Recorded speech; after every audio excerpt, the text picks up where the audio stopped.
la Bible, elle dit quoi? Elle dit que l'église, c'est pas les murs, c'est pas les bâtiments.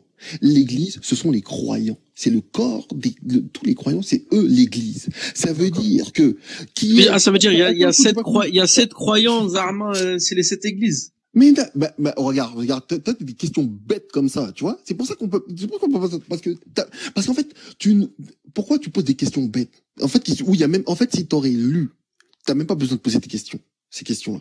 Pourquoi? Je vais te répondre. Tu vas me dire, oui, il y a 7 églises. En fait, cette église, il dit, il y a les 7 anges. C'est-à-dire, c'est pour ça que je veux pas me tromper dans mes réponses. C'est pour ça que je vais te dire à mes mots. On va dire c'est comme si c'était un état d'esprit où l'église, comme dans l'Apocalypse, il dit l'église de Laodicée est dans tel état. L'église d'Éphèse est dans tel état. Dans tel état d'esprit, dans tel état d'esprit, dans tel état d'esprit. C'est pour ça qu'il le reproche et il dit à l'ange de l'église de Laodicée, oui, je sais que tu es ni chaud ni bouillant. Alors, sois chaud ou bouillant, sinon je te vomirai de ma bouche. Ensuite, à l'autre église, il dit, à l'autre église d'Éphèse, par exemple, il dit, oui, je sais que tu as été persévérant contre les Nicolaïtes. Tu vois, à chaque église, il dit chose. Ça veut dire, l'église, ce sont les croyants. Comme je te dis, ce ne sont pas les murs ni les bâtiments. C'est-à-dire, s'il y a des croyants en Amérique du Nord, il parle à l'église de l'Amérique du Nord. Et si l'église de l'Amérique du Nord, c'est-à-dire les croyants, ils sont dans l'état actuel, l'état d'esprit, l'état actuel de l'église de Laodicée, donc la parole du texte de l'église de Laodicée s'adresse à cette église qui a cet état. Est-ce que tu comprends mieux maintenant? Est-ce que tu comprends mieux? Voilà. Donc, tes questions bêtes, là, s'il te plaît, va lire. Il faut distinguer que Dieu, il prend des choses matérielles pour en faire des symboles aussi. Faut comprendre ça. Faut pas rester que sur le matériel. C'est trop matériel, les mecs. Ouais, moi, personnellement, t'as vu, je suis en train de regarder, Dirilich Ertugrul, c'est très très bien, t'as vu, mais question qu'on t'a posée. La question qu'on t'a posée, c'est, est-ce qu'un croyant peut être une église? Tu as dit oui, ok, donc est-ce qu'il y a 7 croyants qui représentent ces 7 églises? Je viens de répondre, tu me poses encore la même question de Teubé. Frère, tu me poses la... Et après, t'es là, tu rigoles. Frère, c'est moi qui devrais rigoler. Oh, heureusement que tu ne poses pas des questions dans le... Franchement. Frérot. Bon, hein. Heureusement, voilà. T'as vu, tu lis la Bible, elle va te dire c'est quoi l'église. Juste lis l'église. Ah, frère. Attends. Des bâtiments. C'est pas des murs des bâtiments, c'est pas des cathédrales de merde là ou des super monuments. Franchement, les protestants, plus je vous écoute, hein, plus je me dis que vous allez finir avec les cailloux. En vrai, avec les cailloux et avec l'arbre. C'est pas possible autrement. D'accord, ok, ça va. Ok, le mec qui c'est une réalité. Bah alors, si je sais, frère. D'accord, ouais, d'accord. Tu veux, je te donne des références, hein. Moi, y a pas de galère. Dans ce cas-là, va parler avec des pasteurs ou des mecs qui sont un peu plus. Mais c'est ce qu'on fait. Frère. Ils sont nuls. Vos pasteurs, ils sont nuls, gros. Non, mais je sais pas quel pasteur tu veux. Wallah, je te jure, ramène-moi, je t'envoie des pasteurs, ils vont te répondre. On fait un truc très simple.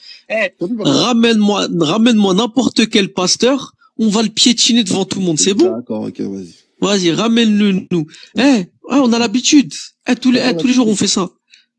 Crois-moi, Ouais, d'accord. Tous les jours on les tabasse, tous les jours. Il faut faire la différence. Il m'a dit quoi? Il m'a dit question bête alors que lui-même, devant tout le monde, il nous parle d'hermaphrodite pour nous expliquer la Trinité. Faut arrêter, Harry, wallah.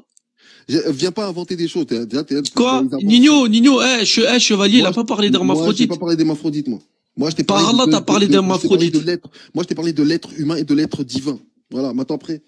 D'accord. Chevalier Daïn, Nino, il a pas parlé d'hermaphrodite quand il a dit que l'être humain originel, il avait les deux sexes. C'est pas moi qui a dit ça, c'est ton 2 minutes. Voilà, arrête de mentir sur moi, s'il te plaît. Voilà. Par là, il a dit, frère. J'ai pas dit ça. Il a fait une allusion bizarre quand il a parlé de deux sexes. C'était pas très clair. Tu vois, regarde, même Safiedine Shade, il te dit, ouais, il a dit, ouais, tu l'as bien dit. Lui, il a commencé à parler d'hermaphrodite, il dit, attends, on parle pas de ça, là, change pas de sujet. Attends, vas-y, répète ce que t'as dit. Vas-y. Qui? Moi ou le mec? À toi? Ouais, toi, répète ce que t'as dit. Moi, je t'ai parlé de deux êtres. L'être humain et l'être divin. Non, c'est parce que quand t'as dit dans la création de l'homme, là, qu'est-ce que t'as dit, s'il te plaît? Tu peux répéter? Je t'ai dit que l'humain, c'est l'homme. C'est le Il a été créé comment, l'homme? C'est-à-dire l'homme et la femme. L'homme. Quand tu dis qu'il a été créé. L'homme et la donc toi, femme, tu séparais les deux. Oh là là là là là là. En fait, non, mais en fait, arrête de dire, oh là là là là. Quand je dis tu séparais les deux, ça veut dire que quand tu parles d'homme, tu parles de l'homme, nous, les hommes, et les femmes de l'autre côté, c'est ça ou pas? Oui ou non? Non. Bah non. Voilà. Maintenant, explique avec des mots. C'est ce que je t'explique, c'est facile à comprendre. Je te parle. Vas-y, parle. Quand je dis l'homme, là, quand je dis l'homme, je dis l'humain. Maintenant, l'humain, il y a l'humain mâle, il y a l'humain femelle. Donc, En fait, tu fais exprès, quoi. Non, mais tu fais exprès, là. C'est exactement ce que je viens de te dire, tu me dis non. Tu fais exprès. Je viens de te dire que lorsque tu parles de l'homme, toi, techniquement, t'es en train de séparer, justement, pour définir une nature, le mâle et la femelle. Donc, l'homme et la femme d'un côté. Mais toi, tu parles dans le genre humain, en général. Voilà. L'être humain. Qu'est-ce que j'ai dit de mal, là? Qu'est-ce que t'as pas compris dans ce que j'ai dit? Ouais, non, parce que Tu dis non. Ok, bon. Et c'est pour ça, tout à l'heure, j'ai cru que tu avais fait une confusion en parlant d'hermaphrodite. Ah, ok. Que l'homme et la femme, voilà. Ouais. Donc, vous êtes bien d'accord que l'humain femelle, la femme, et l'humain homme, c'est l'homme. C'est l'humain. Ouais, c'est les êtres humains, ouais. Voilà. Donc, c'est l'être humain. Donc, l'être humain, sa composition, son état, c'est mâle et femelle. Mais t'essaies d'appliquer ça à Dieu, c'est ça? Non. Là, non. Non, dans le sens où il y a plusieurs, dans le sens où Dieu, ça peut être le Fils, le Saint-Esprit et le truc. C'est ça que t'essaies de faire, là? Ou je rêve? Je te fais la différence. Maintenant, ça, c'est l'humain. Maintenant, lui, sa question, là, il dit, pourquoi l'agneau, il va sur le trône? Parce que, voilà, maintenant que je t'explique, maintenant, l'être divin, il a aussi, c'est. Stop. Regarde. Mais on va suivre. Non, attends. Oui, attends. Attends. On va suivre ton truc. Stop. Non, il existait avant l'humain. On est d'accord. Stop-toi là. Regarde. Ton explication, elle est pas claire, c'est réel. Regarde. C'est réel, killer. Stop-toi là. Lorsque tu as pris l'exemple pour l'homme, l'humain, écoute bien. Lorsque tu as pris l'exemple pour l'homme, l'humain, tu as mis la femme et l'homme. T'es d'accord avec moi? Ouais. On a le même genre humain, mais nous sommes distincts. Ouais. D'accord. Attends, j'ai pas bien entendu. On a le même genre humain, mais nous sommes distincts. Voilà, mais ça reste. Voilà, l'homme n'est pas la femme et la femme n'est pas l'homme, mais nous partageons tous une nature humaine. D'accord. Humain. Mais ça fait deux entités différentes sur place quand tu les vois. On est d'accord? Oui. D'accord. Ok.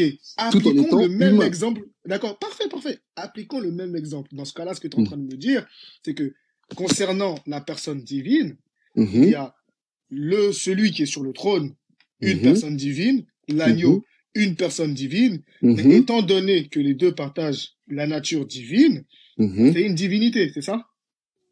Mais tu les distingues au niveau de la position, c'est ça? J'essaie de dire à peu près les mots. Oui, c'est oui.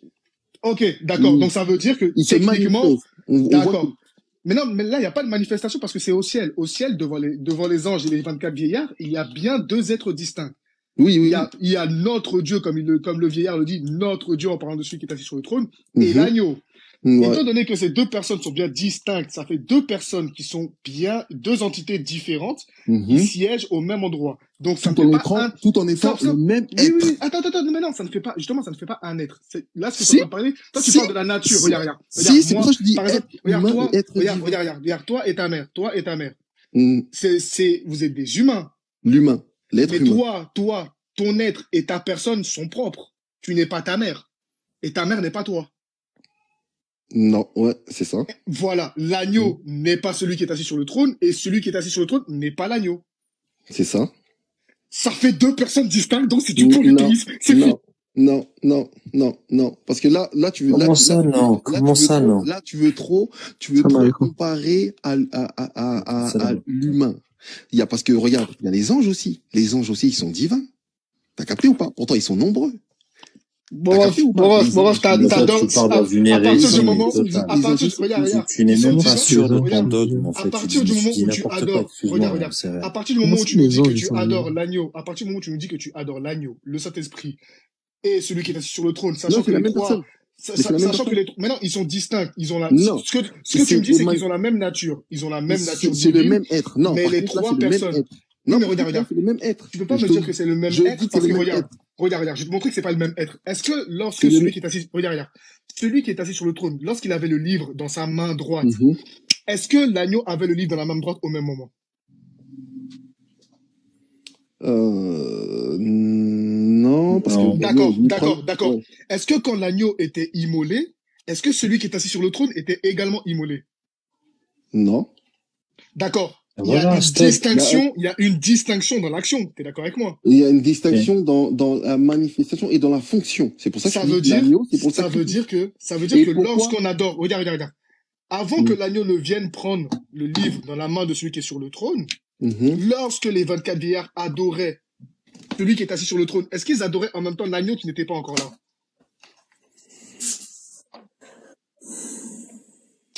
Faut que je relise. Il y a une distinction des personnes, c'est réel, et tu le sais très bien. Non, il y a une distinction des personnes. Non, regarde, ce que je veux dire, t'as vu? L'agneau, comme je le redis, Dieu, il a fait un sacrifice. Il a établi un sacrifice. Et ce sacrifice, seul lui pouvait le faire. Est-ce que Dieu est le sacrifice qu'il a établi? Écoute bien, Dieu est lui-même, regarde. Est-ce que Dieu est lui-même le sacrifice qu'il a... Tu sais pourquoi ce n'est pas vrai? C'est pour ça que je t'ai posé la question. Est-ce que lorsque l'agneau était immolé, celui qui est assis sur le trône était également immolé? Ça veut dire que celui qui est immolé en sacrifice n'est pas celui qui est assis sur le trône, donc n'est pas celui qui se sacrifie. Si, quand même. Non. Mais non. Regarde. Allez, frère, vous savez que tout à l'heure, il a dit, tu sais, quand Nino lui a dit, ouais, celui qui est immolé, c'est celui qui est sur le trône, il a dit oui, là, il vient de dire non. C'est Dieu. Quand je dis c'est la même personne, je parle en disant Dieu. C'est pas la même personne, il y a une distinction. Tu es trinitaire. Si tu es trinitaire, tu dis n'importe quoi. En fait, regarde. Écoute-moi. Non, écoute-moi, parce que depuis tout à l'heure, je t'écoute. Si tu es trinitaire, le Père n'est pas le Fils n'est ni le Père ni le Saint-Esprit. Ça, c'est clair. Donc, il y a une distinction des personnes. À partir du moment où tu me dis que c'est le même être, t'as tout faux. Tu rejettes ton dogme. Bah non, c'est logique. Il me dit, bah non. Tu rejettes ton dogme. J'ai entendu une bêtise, là. J'ai entendu une énorme bêtise, là. Dieu. Comment l'agneau immolé peut être Dieu, là? En tout cas, il écrit que la parce que, attends, c'est tu me réponds à la parole. Oui, mais attends. Selon Apocalypse, selon Nino l'a raison. Selon Apocalypse 5, verset 9, on te dit que, il y a un des vieillards qui dit à l'agneau immolé, il lui dit, car tu as été immolé et tu as racheté pour Dieu par ton sang des hommes de toute tribu. Donc là, l'agneau, il a racheté avec son sang pour Dieu. C'est pas Dieu qui a racheté avec son sang à lui. Il y a bien une distinction de personnage là. Il y a quelqu'un qui a racheté pour Dieu avec son sang à lui. Oui, mais regarde. Il y a un. Non, c'est pas une. Non. Ici, là, c'est pas une distinction de fonction. Ici, il y a une distinction J'ai compris ce que tu veux dire. Ici, qui est claire, nette et précise. Je te réponds. Ouais. Mais maintenant, regarde dans la Bible, Dieu lui-même parle à Dieu lui-même. C'est faux, c'est faux. Non. Vas-y, donne le passage. Regarde, je vais te dire un passage. Mais attends, je vais te dire un passage. Le Seigneur dit à mon Seigneur. Non, c'est Adonai dit à Adonis. Ça n'a rien à voir. Je te dis le passage. Il y a un passage où il y a écrit « Ô Dieu, ton Dieu t'a oint ». Oui. Non, ça c'est le psaume, laisse tomber, va pas là-dedans. Écoute-moi, c'est ça, t'as raison. C'est réel. Mais non. Prends Apocalypse 1.1, s'il te plaît. C'est facile. Prends Apocalypse 1.1. Tu cites l'Apocalypse, prends le premier verset.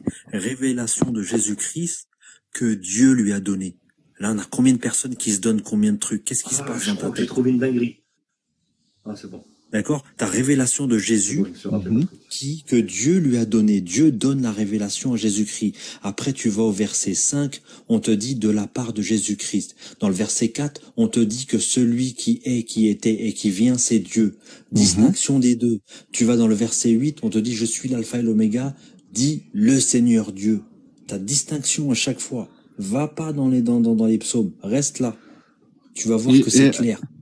Et quand il dit que je suis l'alpha et l'oméga, c'est bien l'agneau qui dit qu'il est l'alpha et l'oméga, oui ou non? Non, c'est le Seigneur Dieu qui parle. Bon, la parole, au commencement était la parole. C'est celui qui est, qui était et qui vient. C'est le même. Regarde, c'est le même qui est dans le verset 4. Regarde. Le Seigneur, au commencement était la parole et la parole était... Attends, écoutez la dinguerie. Au commencement était la parole était... On parle de quel commencement, s'il te plaît? Au commencement, la parole était qui? Bah, réponds. Au commencement était la parole et la parole était qui? Regardez, non, mais tu viens de te clouer, c'est réel. La parole était Dieu. Voilà. À cause d'une parole que tu as prononcée là, tu viens de te clouer. Attends, c'est réel, 2 secondes. J'aimerais revenir sur la distinction de fonction. Attends, c'est réel, qu'il y a comme toi. T'as vu quand je dis fonction? Tu viens de dire qu'il y a une différence de... Oh, c'est réel, Killer, il faut te calmer. Il faut te calmer. Le débat il est terminé. Je suis calme. C'est terminé, c'est fini. C'est fini. C'est pas fini. Dans le livre d'Apocalypse, alors je te pose une question en prémisse. Si, regarde. Dans le livre d'Apocalypse, lorsqu'il est écrit que je viens bientôt, qui parle? Jésus. Donc c'est l'agneau. Ouais. C'est l'agneau, c'est le Christ, c'est la parole. Ouais. D'accord. Tu m'as dit aussi à moi que c'est une différence de fonction, une distinction de fonction. Tu sais quoi? Je te dis que je suis d'accord. Parce que mais maintenant, tu vas être d'accord avec moi. Calme-toi. Je suis calme. C'est fini. Il faut te calmer. Il faut te calmer. Je te pose une question pour un enfant. On est d'accord que être Dieu, c'est une fonction. Non. Tu vois, en fait, c'est pour ça que j'ai... Attends, calme-toi. Attends. Réponds à ma question. Est-ce que être Dieu, c'est une fonction? Calme-toi. Non. Calme-toi, s'il te plaît. Tu peux me répondre d'abord clairement. C'est une question qui est fermée, oui ou non? Non. Donc, être Dieu n'est pas une fonction. Non, ce que je veux dire, c'est pour ça que, en fait, des fois, je m'exprime pas bien. Moi, c'est ça, juste. Attends. Donc, être Dieu n'est pas une fonction. Le terme. Réponds à ma question, s'il te plaît. Des termes. Tu peux répondre à ma question? Des fonctions. Voilà, s'il y a des. Est-ce que tu peux répondre à ma question? Ouais, dis-moi. Ta question, c'est quoi? Est-ce que tu peux répondre à ma question? Est-ce qu'être Dieu, c'est une fonction? Non. Sinon. Dieu, c'est Dieu. Si être Dieu n'est pas une fonction, Dieu, c'est Dieu. Donc, si quelqu'un est appelé Dieu, c'est que c'est Dieu lui-même. Ouais, aussi. C'est ça qu'on est en train de nous dire. Ouais. D'accord. Exode 20. Dieu dit à Moïse, tu es Dieu pour Pharaon. Donc, c'est-à-dire que Pharaon doit adorer Moïse parce qu'il est Dieu. Deuxième point. Les anges sont... Attends, calme-toi. Les anges sont Dieu. Donc, c'est-à-dire qu'il faut adorer Dieu. Finalement, Jean a bien fait d'adorer l'ange. C'est bon, vous... Donc, ça veut dire que premièrement... Donc... J'ai capté. Donc, ce que tu viens de dire, c'est faux. On est d'accord? Puisque je t'ai donné l'exemple et tu m'as dit non, c'est pas vrai. Donc, bien évidemment, être Dieu est une fonction. Il y a des petits dieux et des grands dieux. On est d'accord? Non. T'as vu quand il dit ça? Comment ça, non? Il y a petit Dieu et grand Dieu. Non, c'est pas Moïse qui parle, c'est Dieu qui parle à Moïse. Non, c'est pas Moïse qui parle. C'est Dieu qui dit à Moïse, je te fais Dieu pour Pharaon. Ça veut dire que Moïse, là, il devient Dieu, le véritable Dieu pour Pharaon. C'est bien ça. T'as vu? Donc Dieu, écoute-moi. Donc Dieu, il donne une fonction. Non mais, justement, écoute-moi. Donc Dieu, il donne, mais écoute-moi. Donc Dieu, il donne une fonction à Moïse sur Pharaon. On est d'accord? Donc être Dieu, il y a bel et bien une distinction de fonction lorsqu'on te dit que tu es Dieu. On est d'accord? Je suis pas d'accord, oui ou non? Non, je suis pas d'accord. Mais tu viens de me dire oui, là. Non, je t'ai dit que Dieu. Mais si, tu viens de me dire oui. Une fonction. C'est pas comme si je te disais un être humain, c'est une fonction. Un être humain, c'est pas une fonction. Maintenant, quand il dit ça. Bien évidemment, c'est une fonction de ça. Nous devons adorer Dieu. C'est pour apporter la parole, parce que qu'est-ce que Dieu il fait? Dieu, il parle par l'intermédiaire de son du prophète. Dieu, il a toujours dit, je ne fais rien sans avoir révélé mon secret à mes serviteurs, les prophètes.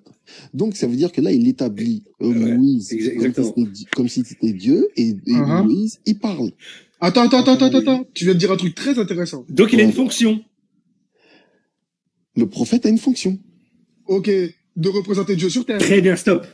Sa fonction, c'est quoi ici? Non, c'est pas représenter Dieu. Le prophète, c'est pas représenter Dieu, c'est être le porte-parole. T'as vu comme à l'Élysée, ils ont un porte-parole? Voilà, excellent. Mais Dieu là, à Moïse, il lui donne quel titre? Oui, mais Dieu là, il lui donne quel titre à Moïse? C'est quoi le titre? Qu'il le dit, il le dit mot pour mot. C'est quoi le titre? Tu vas être un... Il dit ça, je me rappelle plus de ce Donc il va être un dieu pour Pharaon. Si, il lui dit tu vas être dieu pour Pharaon. Donc il a comme titre de fonction d'être un dieu pour Pharaon. C'est pas parce qu'il me dit que c'est... Il a dit que Aaron serait son prophète. Regarde, il a dit tu seras Dieu pour Pharaon et Aaron sera ton prophète. Voilà. Donc ici, il y a deux. Dieu donne des fonctions. C'est pour imaginer. Oui, donc Dieu donne des fonctions. C'est pour imaginer comment Dieu fonctionne. Très bien. C'est pour imaginer comment Dieu fonctionne. C'est bon. Nous y est. Oui, c'est bon, voilà, nous y est. Comment Dieu, il fonctionne. Écoute, je reviens à ma question de prémisse. Je t'ai demandé, lorsqu'il est écrit, je viens bientôt. Tu m'as dit, oui, c'est l'agneau qui parle, c'est Dieu. Très bien. Ok. Pour toi, être l'agneau, c'est la fonction. Être Dieu, c'est la fonction qui est au-dessus d'être l'agneau. Ok, très bien. Il va falloir que tu m'expliques Apocalypse 3, versets 11 et 12. L'agneau que tu as dit être, quand il dit je viens bientôt, il le dit dans le verset 11. Je viens bientôt, retiens ce que tu as, afin que personne ne prenne ta couronne. D'accord? Verset 12. L'agneau, il continue et il dit, celui qui vaincra, je ferai de lui une colonne dans le temple de mon Dieu, et il n'en sortira plus. J'écrirai sur lui le nom de mon Dieu, et le nom de la ville de mon Dieu, de la nouvelle Jérusalem qui descend du ciel, d'auprès de mon Dieu, et mon nom nouveau. La question que je te pose, l'agneau ici, l'agneau qui est ici là, qui est Jésus-Christ selon toi, est-ce qu'il dit qu'il est Dieu, ou il dit avoir un Dieu au-dessus de lui? Au commencement était la parole, et la parole était Dieu. Mon frère, t'es bloqué. Oui, d'accord. Non, mais il y a écrit ça, non? C'est bien beau Maintenant, regarde, maintenant, vu que t'es bloqué, tu nous sors genre 1-1. Non, je suis pas, non, je vais te répondre. Je vais te répondre. C'est quel commencement? Je vais répondre. C'est quel commencement? Mais c'est au commencement de toute chose. À la Genèse. À la Genèse. À la Genèse. Que ça soit à la Genèse. Il n'y a qu'un seul commencement. Il n'y a qu'un seul commencement. D'accord. Donc, si on va au commencement Genèse 1, au commencement, Dieu créa le ciel et la terre. D'accord? La terre était informée vide. Et Dieu dit quoi? Dieu dit quoi? Dis-moi, je me rappelle plus. Comment je connais mieux ton texte que toi? Wesh, arrête, frère. C'est le premier livre, wesh. C'est le premier livre, Au commencement était la parole et la parole était... non, ça, c'est pas le premier livre, ça. Ouais. Attends, c'est quoi? Il dit quoi? Attends, redis-moi, sans dire la phrase, je vais me rappeler. Regarde. Au commencement, Dieu créa le ciel et la terre. La terre était informe et vide, et l'Esprit de Dieu planait au-dessus des eaux. Voilà. Et Dieu dit... Il dit quoi?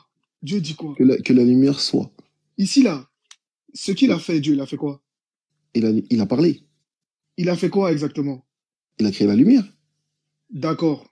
Ouais. Est-ce que la lumière qu'il a créée, là, par le soi, est Dieu? Cousin, t'as vu, il y a lumière et il y a lumière. Il y a lumière et il y a lumière. Déjà, ici, là, t'as vu, regarde. Là, il parle de la création de la lumière. La lumière de quelle lumière? De quelle lumière? Mais il est lui-même une lumière, Dieu. C'est de quelle lumière? Non, mais là, tu t'égares, mon frère. Non, je m'égare rien du tout. Tu réponds pas à ma question. Tu réponds pas à ma question. Je te demande si la lumière, là, qui est apparue quand Dieu a dit soit, est-ce que cette lumière-là est devenue Dieu? Non, mais qu'est-ce que je viens de te répondre là? Je viens de te dire que là, il crée la lumière physique. Il parle pas que de la lumière. La lumière, elle est physique. Tu peux toucher la lumière? Dieu lui-même est une lumière. Tu peux toucher la lumière? Quoi? Est-ce que tu peux toucher la lumière? Mais il a un rapport avec toucher, pas toucher, je comprends physique. tu sais que quand on parle de quelque chose de physique, quand on parle de quelque chose de physique, c'est quelque chose qu'on peut toucher, tu sais ou pas? T'es conscient? Attends, je vais te rappeler, t'as vu? Quand je dis physique, t'as vu, c'est ce qui est matériel. Ça veut dire ce que tes yeux humains, que tu vois. Ce que tes yeux humains, c'est-à-dire quand il parle du soleil, des lumières. D'accord. Maintenant, toi, tu me parles toi, tu me racontes une partie qui dit oui, Dieu lui-même est la lumière. Oui, c'est bien beau, mais c'est pas ce que je te demande. Je te demande si la lumière qui a été créée est elle-même Dieu ou pas. C'est quoi, c'est un chien, ça? Non? Ah non, c'est comme s'il te dit, quand il a dit, ouais, maintenant je crée les eaux, et tu vas me dire, est-ce que les eaux sont la lumière, sont Dieu? Parfait. Du coup, la parole qu'il a prononcée là, le soi, c'est Dieu? Le soi? Ouais. Oh, c'est quoi tes questions tordues, là? Je comprends pas.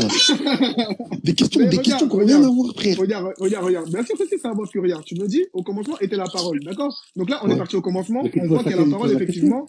On voit qu'il y a le soi. D'accord? Le soi, c'est une parole. T'es d'accord avec moi ou pas? Et même manière, c'est répond oui. Était la parole, et la parole était avec Dieu, et la parole était Dieu. Arrête de crier, toi. Je sais qu'il comprend rien, mais arrête de crier. Je comprends très bien. C'est toi qui comprends pas. Du coup, au commencement était la parole. Ici, on va au commencement et on voit. Mais la parole, c'est un être. La parole, c'est un être. Le soi, là, le soi que Dieu a prononcé, c'est un être.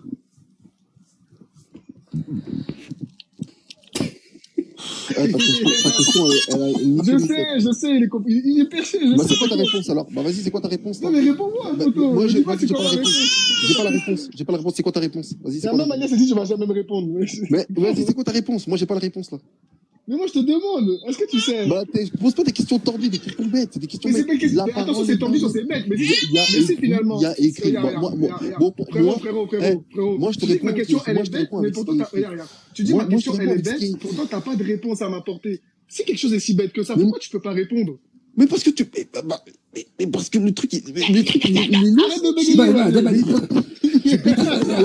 Tu parles comme la Dessadino, là.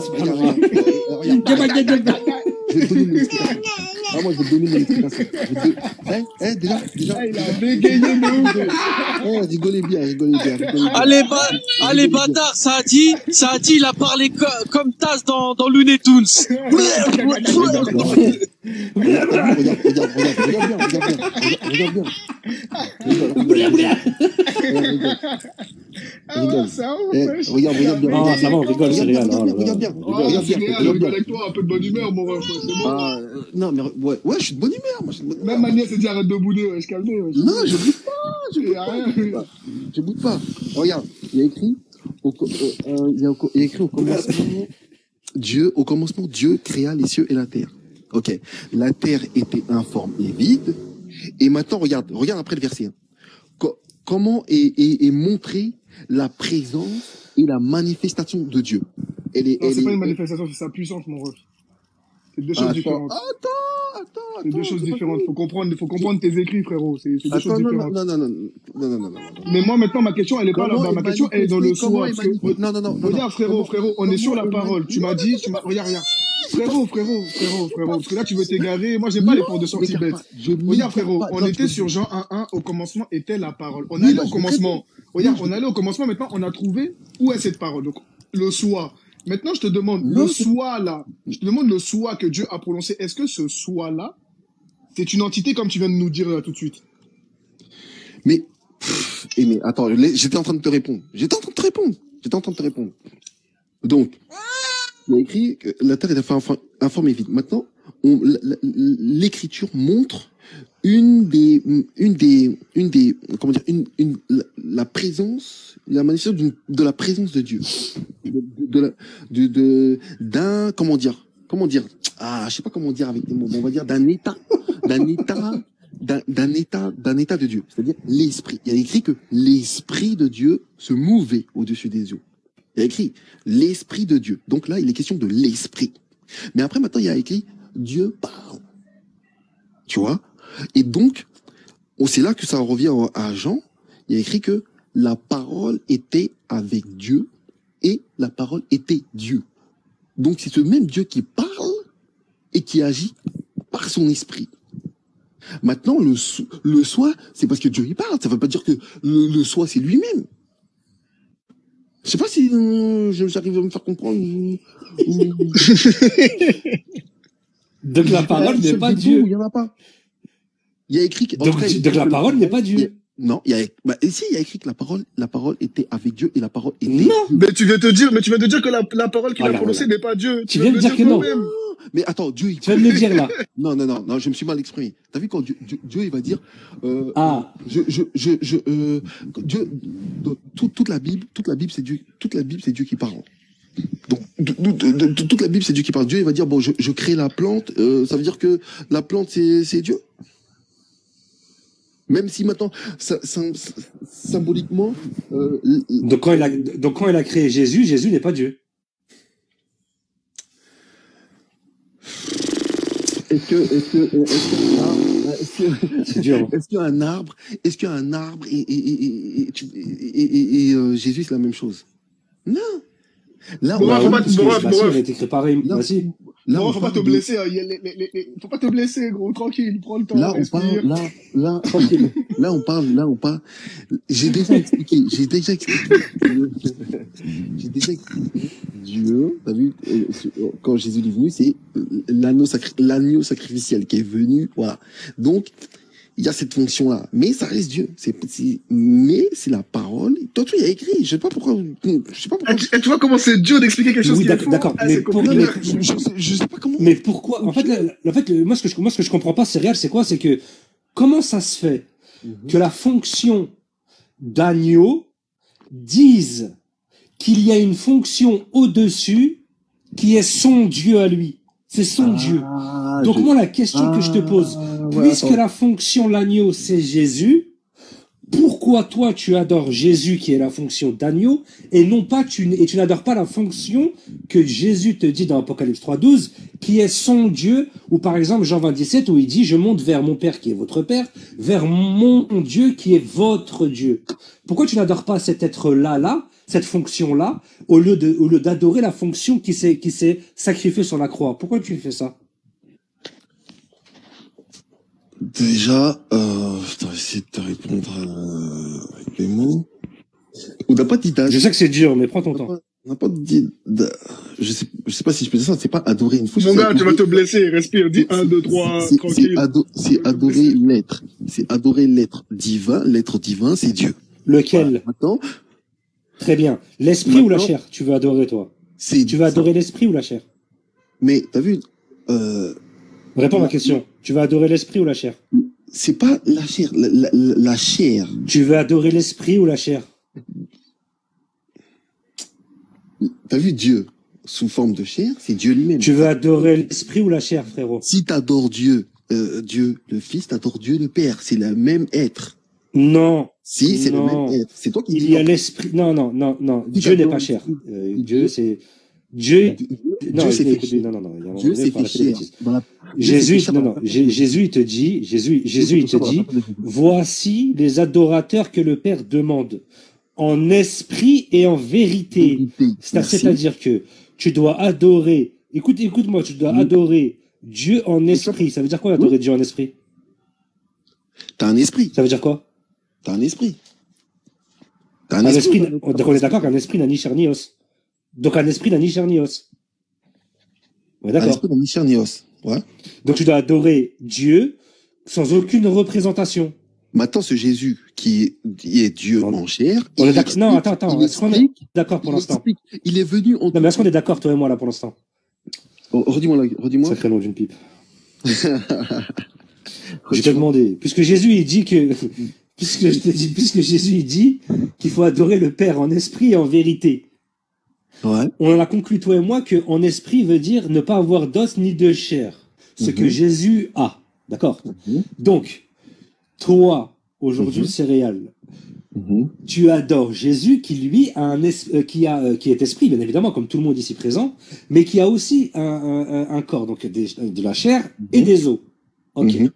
Donc, par définition, je te réponds, Jésus est une création. Je te réponds tout de suite. J'ai compris. En fait, c'est toi qui n'as pas compris.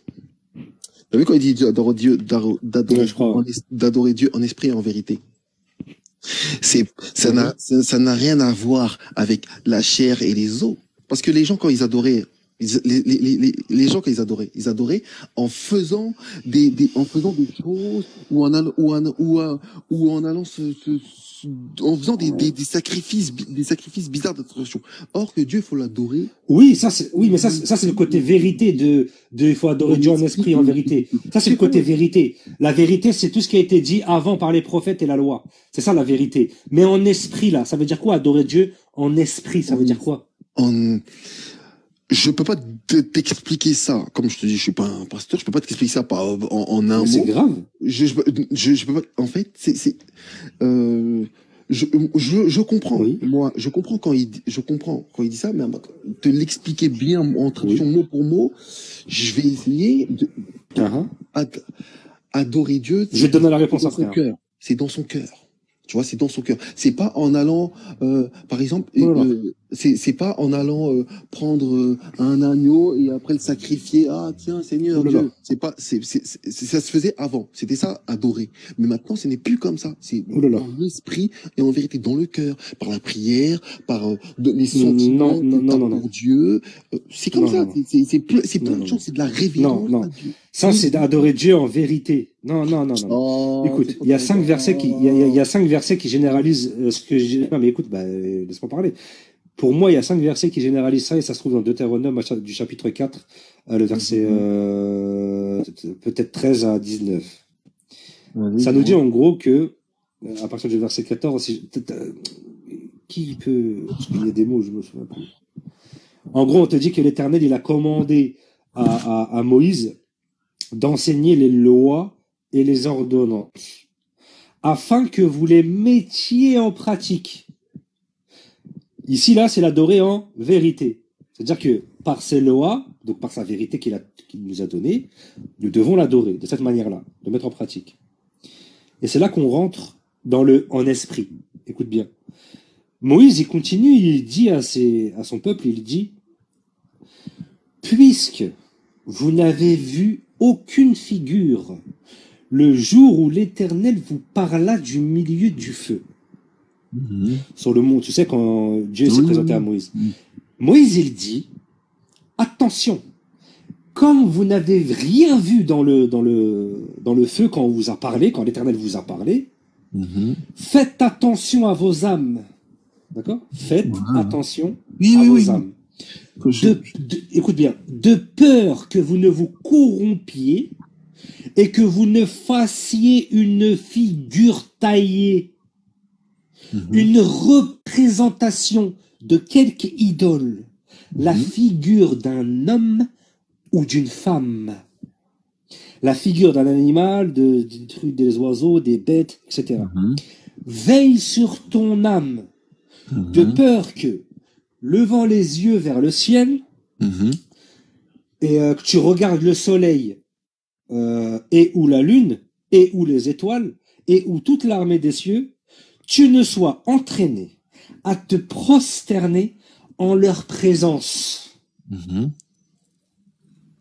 Moïse indique à son peuple que Dieu n'est ni un homme, ni une femme, ni un ange, ni une bête, ni un animal qui vit dans les cieux, dans la terre ou dans la mer.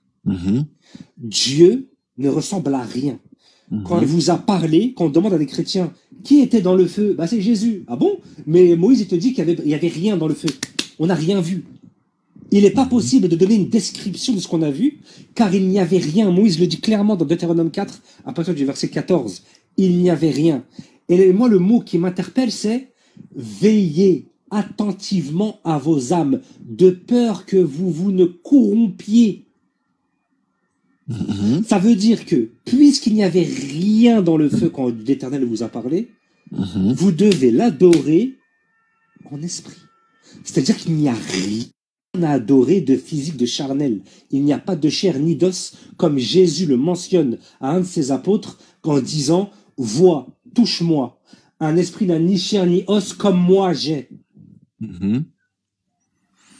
Nous, aujourd'hui, nous t'invitons, toi, Céréales, à adorer ce Dieu-là en vérité et en esprit, au lieu d'adorer, comme le dit Paul, où il dit « Ils ont changé la vérité de Dieu en adorant la créature au lieu d'adorer le Créateur. » En sachant que dans Hébreu, Jésus lui-même, que toi tu dis être Dieu, dit à Dieu, c'est toi qui m'as créé. C'est toi qui m'as créé. Donc Jésus de sa bouche dit qu'il est une créature. Et toi tu adores la créature au lieu du Créateur. Non, du tout, pas du tout. Voilà ce que c'est que d'adorer Dieu en esprit et en vérité. Non, pas du tout. Tu te trompes, tu comprends pas. Alors, je te le dis que tu ne comprends pas. C'est pour ça que je te dis. Après, moi, je sais pas trop bien expliquer. Je vais te dire. Quand il dit, ils ont adoré la créature au lieu du créateur. Mais il parle de qui? Il parle de qui? Il parle des païens. Il parle pas des chrétiens. Il parle pas de ceux qui croient en Dieu. Déjà de un. Donc, tu prends des trucs hors contexte. Tu vois, tu prends le truc, mais tu vas l'appliquer, tu vas le mettre dans une autre sauce. Déjà de 1. De 2. Non, mais attends, oulala. Non, mais calme-toi. Tu connais Ignace d'Antioche ou pas? Ça te dit quelque chose? Ouais, ça me dit quelque chose. Est-ce que ça te dit quelque chose? Ouais. Très bien. Cet homme-là, c'était le disciple. Écoute. Cet homme-là, c'était le disciple de Jean. Eh ben, cet homme-là, tu sais ce qu'il dit? Tu sais qu'est-ce qu'il dit? Il dit que ce sont des apôtres de Satan, des ministres de Satan. Il parle de qui? Ceux qui disent que Jésus est Dieu venu sous forme humaine. Qui a dit ça? Et dans la Ignace d'Antioche, dans sa lettre aux Tarsiens. Non, dans sa lettre aux Tarsiens, Ignace d'Antioche le dit clairement. Lui qui est disciple de Jean.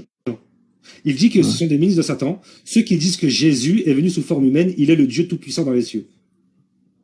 Donc toi, tu es un ministre de Satan, selon un des chrétiens primitifs, étant entre guillemets disciple de Jean, qui était apôtre de Jésus. On fait comment? Je vais relire, mais lui-même, ça doit être un faux.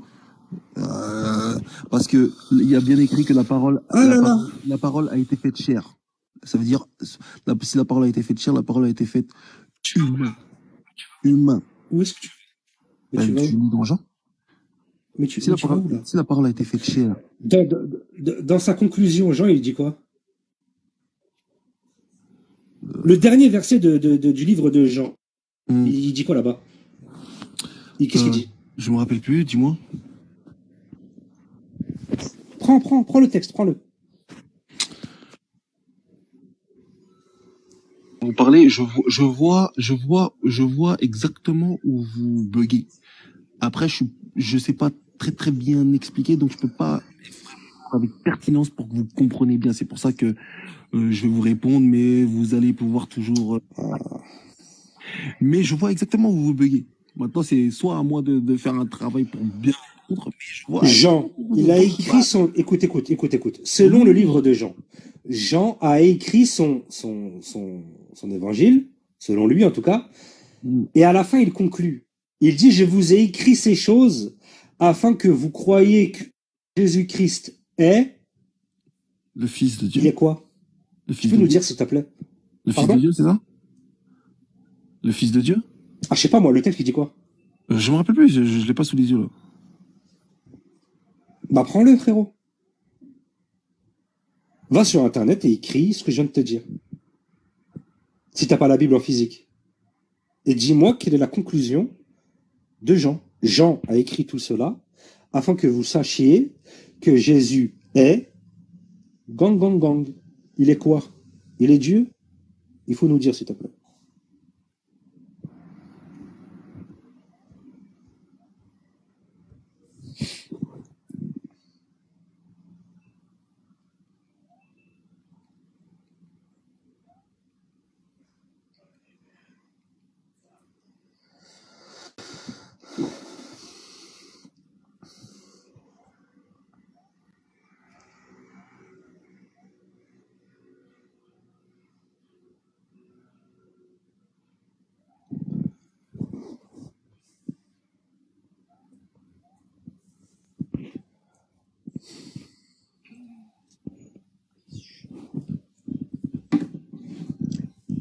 Je comprends pourquoi il met le lait avant les céréales, parce que le lait, il est lent.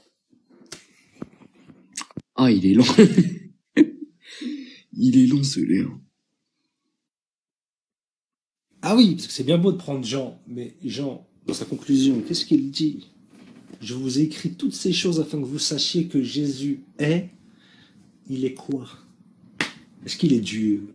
Non. C'est ça que Jean a dit, afin que vous sachiez que Jésus est Dieu venu sous forme humaine, afin que vous l'adoriez. répertorié afin qu'il meure pour nous. Voilà. C'est ça que je veux savoir. Qu'est-ce que Jean a dit dans sa conclusion, s'il vous plaît?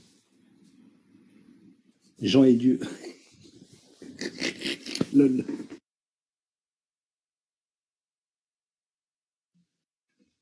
Ah non, mais le Hlib, il est vraiment lent, hein, je suis choqué.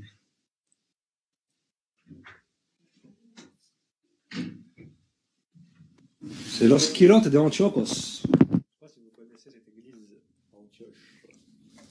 Et d'ailleurs, ils ne font que des reproches aux églises à Éphèse. Enfin, Jean, il fait que des reproches. Tu dis que t'es riche, hein? Mais qu'est-ce que tu fais des pauvres et des aveugles, hein? Et des gens tout nus? Qu'est-ce que tu fais pour eux? Attends, c'est de Léosadicée. Si tu te repens pas, je vais venir te découper avec mon épée. Voilà ce qu'il dit, voilà ce qu'il dit aux églises. C'est bien beau de parler des églises, mais les églises ne sont pas parfaites, frère. Enfin bref. Donc, céréales, c'est comment? Où en es-tu, mon cher ami? C'est Jean 20, verset 31, mon grand. Si tu m'écoutes. Le prochain chevalier de Sparte.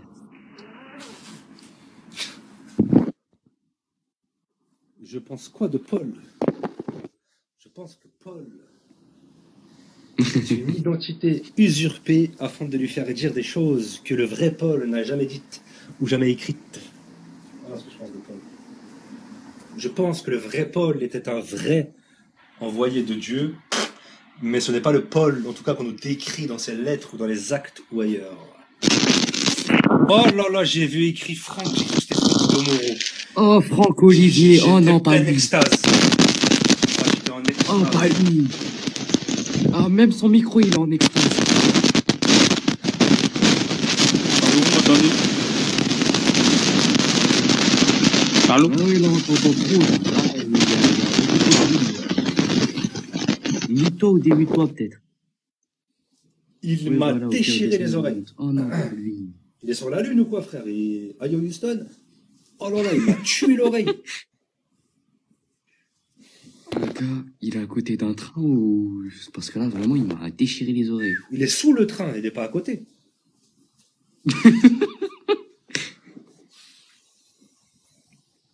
Ah ouais, faut que je réponde à Twitch Fury. J'ai oublié. C'est pas grave, je répondrai après. C'est comment il est parti chercher Internet en Asie ou c'est quoi? J'ai pas compris. Ah, il est là, c'est bon. Ah, on m'entendait pas frère, tu parles même pas depuis tout à l'heure. Ben non, je parlais depuis tout à l'heure, je crois qu'on m'entendait. Non, je parlais depuis tout à l'heure. En fait, quand je suis pas sur la... t'entends pas. Ah non, je pensais, comme j'étais sur la page là-bas, je pensais qu'on m'entendait. Ah, quand je suis pas sur la page, non. Ouais, c'est mon. Quand tu quittes l'application TikTok, on t'entend pas. Ah non, c'est mon premier live, là. C'est la première fois que je fais deuxième live, je veux dire. Allez, y a pas de souci. Y a pas de souci. Ouais, ce que je veux dire. Donc, il y a écrit la conclusion. La conclusion, c'est de croire au Christ pour avoir la vie. Voilà. C'est pas ça que je te dis, moi. Je t'ai demandé, il dit, afin que vous sachiez que Jésus est le Christ, le Fils de Dieu. Est-ce qu'il a dit qu'il était Dieu ou Dieu venu sous forme humaine?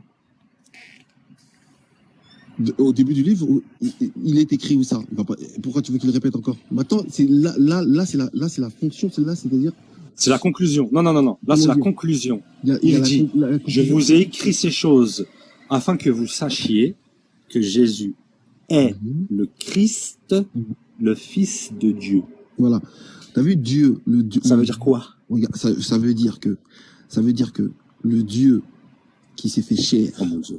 Le Dieu qui s'est fait chair, qui s'est fait humain, c'est lui, c'est lui Jésus, le Fils appartenance. Ça veut dire appartenance.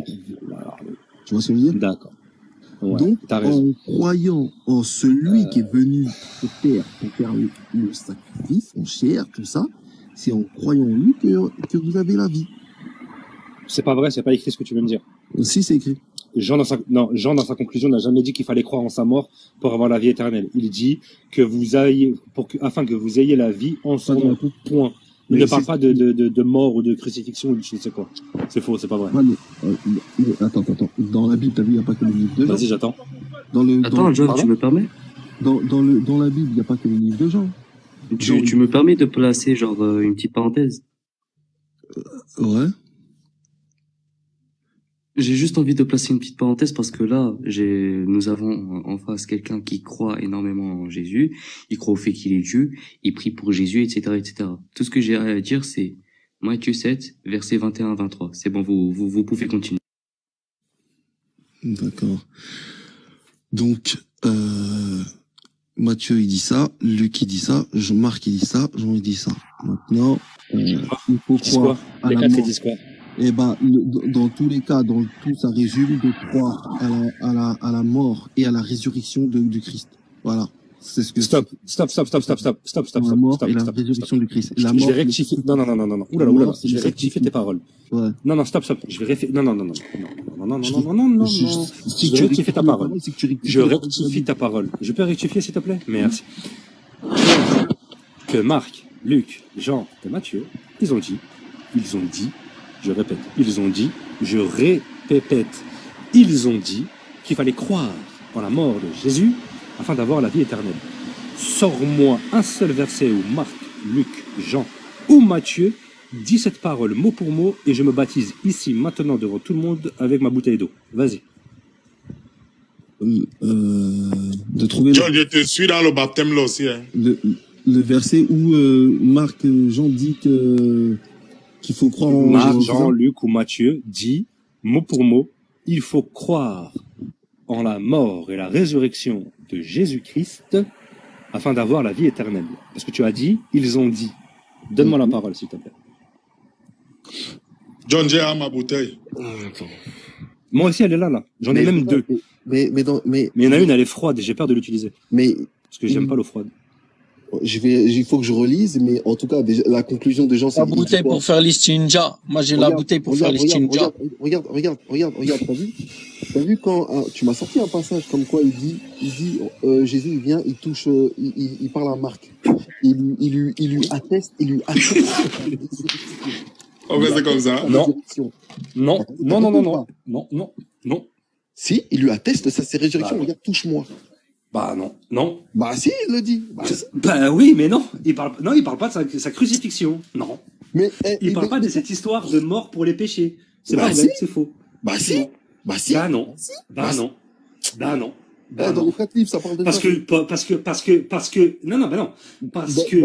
Thomas ne croyait pas. Attends.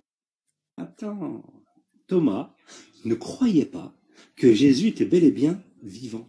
C'est tout. Il ne croyait pas. Il était mort. Non. Mais il ne croyait pas. Thomas, qui est soi-disant témoin. Écoute-moi. Soi-disant témoin de la crucifixion de Jésus, de façon oculaire, ne croyait pas que Jésus était mort. Ils ne croyaient pas qu'il était ressuscité. Ils savaient tous qu'il était mort. C'est quand même bizarre. De mentir, ils savaient tous qu'il était mort. Non. Ils savaient tous qu'il était mort. Bah si, c'est écrit. Mais c'est écrit. Non, mais tu fais exprès ou quoi? Écoute-moi, dans le texte, on te dit que... Mais écoute, mais attends. Mais laisse-moi finir. Laisse-moi terminer. On lui dit, il est bel et bien vivant. Ressuscité. Ses apôtres ne mentent pas. Ils lui disent, il est vivant. Ouais. Donc pourquoi il croyait pas qu'il est vivant? Parce que pour lui, il a bien vu la mort de Jésus. Il a bien... Mais si... Non, mais attends, mais je rêve. Écoute, donc ça veut dire que là, alhamdoulilah, tu viens de confirmer que les apôtres ne croyaient pas en la mort et la résurrection de Jésus-Christ.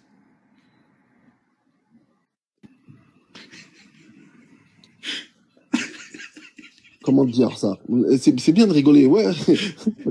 En fait, mais tu viens de dire que Thomas, apôtre de Jésus... Écoute, c'est là que je t'ai emmené. Tu viens d'avouer devant 110 personnes que Thomas, apôtre de Jésus, écoute-moi, que Thomas, apôtre de Jésus, ne croyait pas que Jésus était venu pour mourir puis ressusciter le 3e jour. Tu viens de l'avouer devant tout le monde. Tu viens d'avouer qu'un apôtre ne croyait pas en la résurrection et la mort de Jésus-Christ. Ok, on va rigoler maintenant. Alors que soi-disant, Jésus leur a prêché cette chose. Comment on fait? Voilà, maintenant on va rigoler dans l'autre sens. T'as vu? Allons-y, j'aime bien rigoler. Johnny, donne-moi un peu 2 secondes. Donne-moi un peu 2 secondes. Oui, je t'en prie, vas-y. Monsieur Momo LG, je t'avais parlé de tes affaires là. Nous, on prend nos énergies, on prend nos faces, on vient parler de la parole d'Allah. Ceux qui viennent le faire, toi en tant que musulman, il n'y a jamais eu un jour ici que tu es venu, tu as dit une parole pour encourager les frères là, qui laissent leur famille, pour venir justement parler de la parole d'Allah. Tout le temps dans la critique, je t'ai fait monter sur une fois. Tu as dit, tu as compris. Aujourd'hui, tu viens encore, tu fais la même chose. Dis-moi, tu es là pour le sentier d'Allah ou bien pour combattre Allah? Tu vas nous dire aujourd'hui? Subhanallah. Bon, c'est pas grave, tu peux ça perdre du temps avec... Non, non, un instant, hein, sérieux. Quand on parle des choses sérieuses, non, si vous rigolez avec votre foi, non, on rigole pas avec. Hein. Ah, tu parles... Tu veux quoi à la fin quand te ah, tu parles de Momo Jeune. Eh, Momo Jeune, lui, toute sa vie, il vient, il nous critique. Subhanallah. Mais quelqu'un l'a ouais, voilà, l'écouter, on est la lie de l'humanité, frère. C'est une dinguerie. Subhanallah. Vraiment, moi, voilà, Wallah, voilà la dernière fois, moi, je te dis ça. Si tu fais ça, nous, on va se séparer de toi. Soit tu es avec nous, soit tu es contre nous. Désolé, John, continue avec ton tir. Subhanallah. Ouais, donc, John, je te réponds. Donc, voilà. Donc, qu'est-ce que Jésus il dit quand il a vécu avec les disciples? Qu'est-ce qu'il leur dit tout au long de la chose? Il travaille leur foi. Il leur dit, gens de peu de foi. C'est normal pour une résurrection, avec des miracles, déjà, même avec des miracles, il leur dit, gens de peu de foi. Alors, pour la résurrection, il y en a un qui croit pas, qui a du mal à croire, qui a du mal à croire. Ça peut être normal, c'est humain. C'est la première fois que tu vois, tu vois la résurrection, voilà. Il y a ça. Qu'est-ce qu'il dit? Il dit du centenier romain.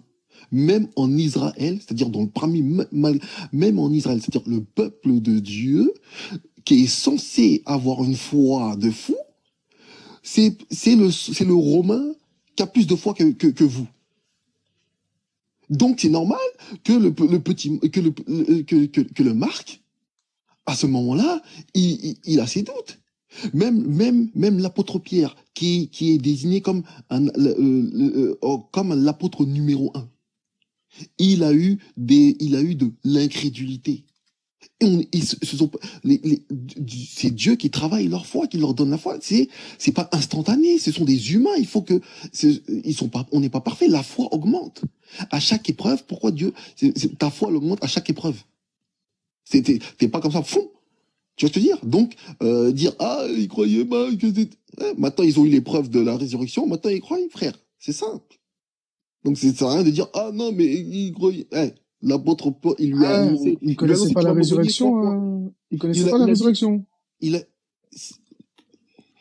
Quoi? Moment, ils avaient pas la connaissance? Le jeu de Yom El-Kiyam dégage ici, n'importe quoi. Ils avaient pas la connaissance de la mort et la résurrection? Casse-toi d'ici, toi. Dégage d'ici. Mais il y en a qui avaient quand même du mal à croire. Et après. Non. Dis-moi. Ils avaient pas la connaissance de la mort et la résurrection? Quand tu dis la connaissance, c'est-à-dire? Ils savaient pas ce que c'était, mourir et ressusciter? On te dit qu'il y aura la mort et la résurrection, mais la vie, c'est autre chose. Ils savaient pas ce que c'était?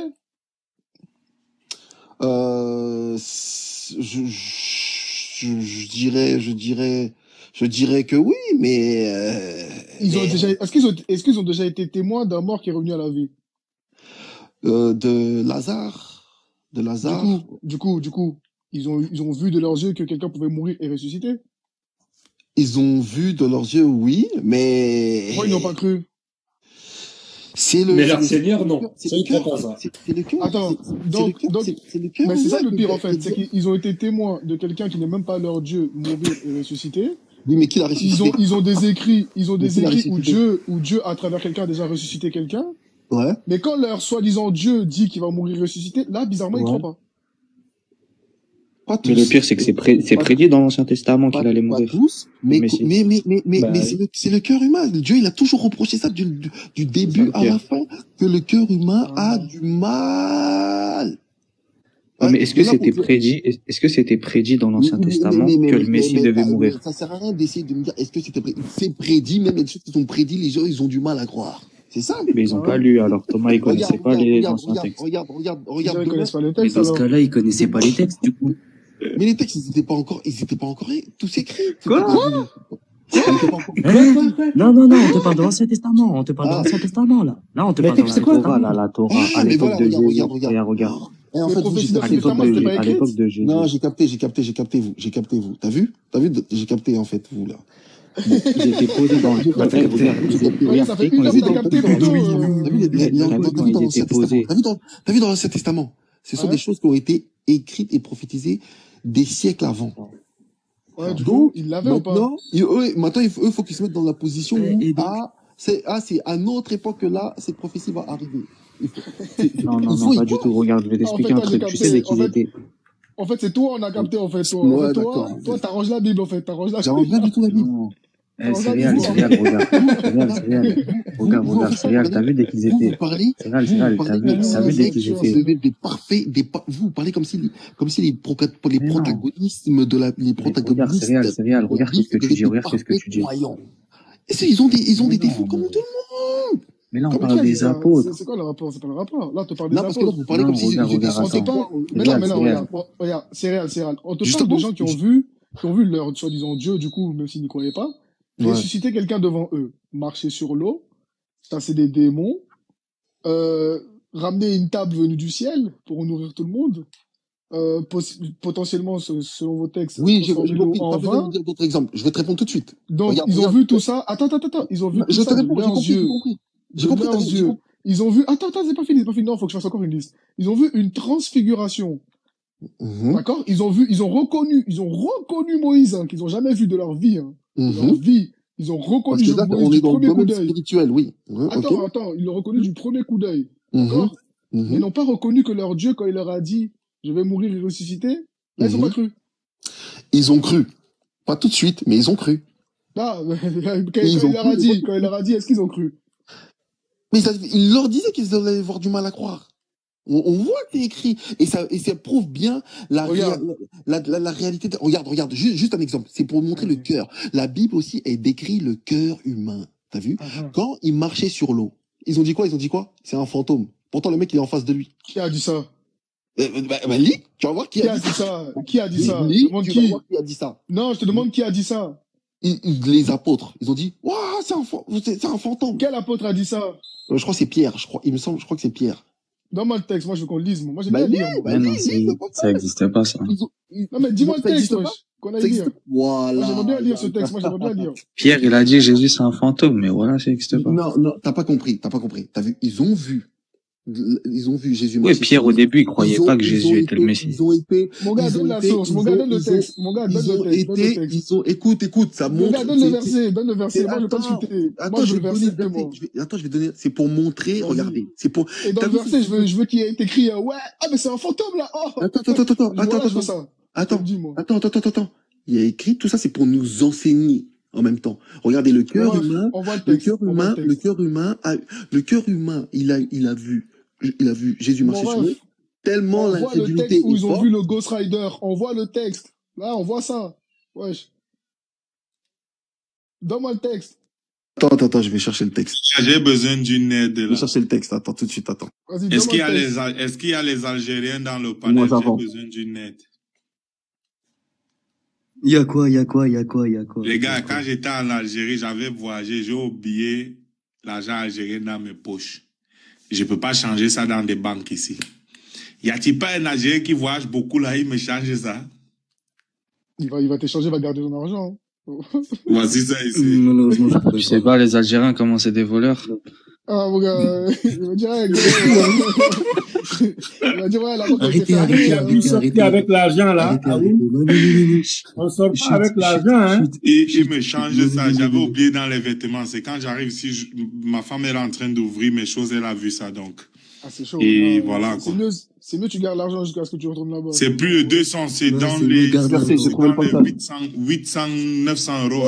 Ah, je te conseille de garder ça pour toi. Non, mais il n'y a pas de banque ici, là. J'ai essayé de changer à la banque, je ne parviens pas. Non, il n'y en a pas. Qui voulait le passage? C'est quoi le passage? Vas-y, dis, c'est quoi le passage? Envoie ça sur Paris à Roule. C'est quoi le passage? Dis-nous. Attendez, juste 2 secondes. Envoie ça à Paris, les gens vont te faire ça. Tout. Je vais te parler en tant qu'Algérien. Attends, il va donner le passage du Ghost Rider. Attendez. Ah, ok, vas-y. Haroun, Ah, ouais, c'est là, je vais changer ça. Je te donne le passage tout de suite, là, comme je suis. Vas-y, je t'écoute, c'est quoi le passage? C'est Matthieu 14, 23. Ouais. Vas-y, lisons. Ah, Daniel, tu peux lire, s'il te plaît? Matthieu 14, 26. Matthieu 4. 26. Voilà. Vas-y. C'est un inventeur.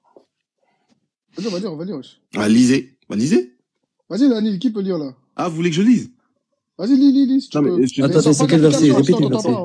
Si je vais sur une autre page, on va pas m'entendre. Ouais, sors pas. Qui peut lire? Matthieu 20, il a dit quoi? 14, 26. 14, 24. Vas-y, 26. 14, 26. Matthieu 14, 26. Attendez, je vais aller chercher ça, je vais aller screen. Vas-y, va screen le passage. Matthieu 14, 26. Maintenant, s'il y a écrit ça, tu vas dire quoi? Il y a écrit qu'il a vu un fantôme. Si il y a écrit ça, tu vas croire ou pas? Bah, si c'est écrit, hein. Pourquoi tu crois que j'invente? Bah, parce que moi, j'ai jamais entendu un mec de cette période parler de fantôme. C'est pas parce que ta petite personne n'a pas entendu que c'est pas vrai. Tu vois ce que je veux dire? C'est ça l'humain. C'est ça l'humain. Parce que l'humain dit qu'il n'a pas entendu. Ah non, ça n'existe pas. Dis-moi. Vous passez votre temps à inventer des textes. Encore heureux que je demande la source. Non, t'as pas vu que moi, dès le début, je te dis à chaque fois, j'essaye de te répondre avec exactitude. Non, mon ref. Le jour où je donnerai ma confiance à un chrétien, il n'est pas arrivé. J'en ai vu des gens. Moi non plus. J'en ai vu des gens ici qui étaient honnêtes et tout au premier abord. Non, mais t'as vu, attends, juste 2 secondes. Il y a les chrétiens, mais il y a les chrétiens qui lisent pas leur Bible. Ça fait 2 heures, on se parle. Je te connais pas. Je te connais pas. Ouais, mais après, il y a les chrétiens qui lisent pas leur Bible. Je veux dire, il y a des gens, ils sortent des textes ici. Toi, t'étais pas là, comme t'as dit, ton premier. Il y a des gens ici, ils sortent des textes. Quand on va vérifier dans le texte, ça n'existe pas. Donc moi, je sais ça. Ah, d'accord, j'ai capté. Maintenant, c'est réel, regarde. T'as vu, dès que Jésus il est arrivé la première fois aux apôtres, Pierre il l'a pas accepté. Pourquoi les plans c'est comme ça là? Mais regarde, je vais te poser une question. Au début il croyait pas en lui. Genre il croyait pas, il lui disait fais-moi des miracles pour que je croie tout ça. Ouais, mais le créateur il sait les choses d'avance et le créateur l'a choisi lui. Ouais, mais le créateur l'a choisi lui. Toi, tu te focalises sur la créature. Le créateur lui a choisi lui a dit que toi. Ouais. Daniel, je prends du temps, hein, avant que Jésus il vienne vers les disciples, est-ce que les disciples savaient que le Messie devait venir mourir pour eux? C'est ça la question, c'est est-ce que les Juifs, avant que Jésus y vienne, est-ce qu'ils avaient cette croyance? Que le Messie que je m'ai inversé le plan, il est catastrophique. D'accord, je vais t'expliquer quelqu'un d'autre. Je vais te dire, je vais essayer de te répondre.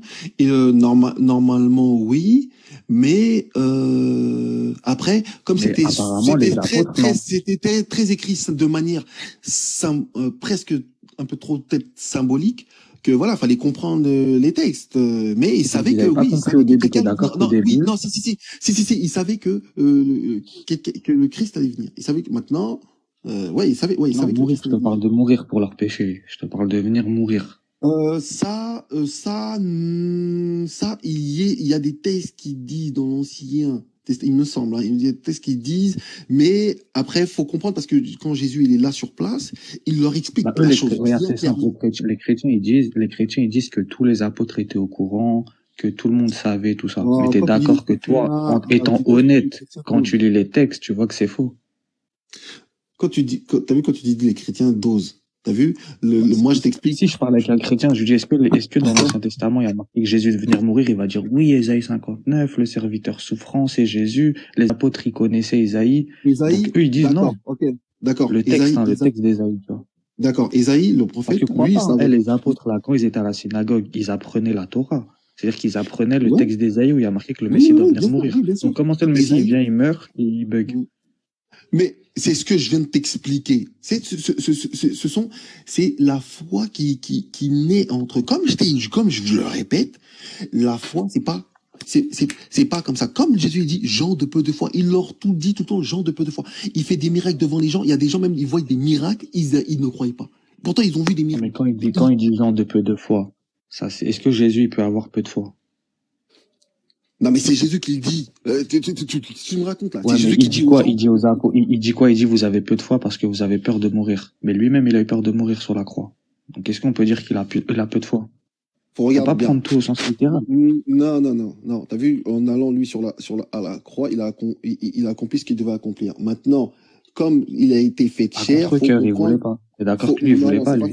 Non, c'est pas ça. C'est comme, parce que, qu'est-ce que Dieu veut faire comprendre?